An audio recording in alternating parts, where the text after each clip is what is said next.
To copy a flow in airSlate, you need to be either the workspace owner, supervisor, or flow admin. To begin, go to Configure Flow and click Flow Options. Then, choose Duplicate Flow from the list. You'll see the notification that the old flow creator will no longer be available.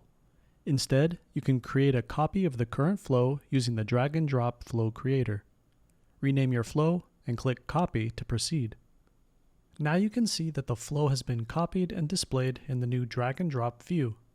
Unlike the old view, which comprised a list of documents, roles, and bots, the new view consists of the template, workflow, and bots tabs. Each time you duplicate a flow, you're automatically redirected to the workflow tab.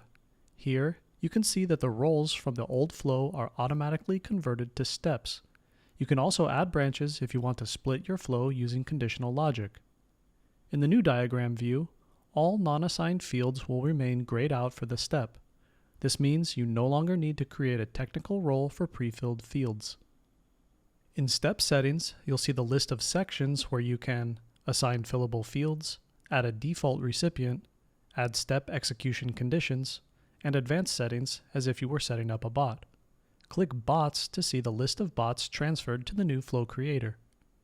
Before, you needed the Send a Slate bot or Open a Slate under Role bot to automate this workflow. Now, the diagram processes all routing in the background. Accordingly, you won't see these bots in the newly copied flow. All the bot settings will also be saved, so you won't need to reconfigure any part of the setup.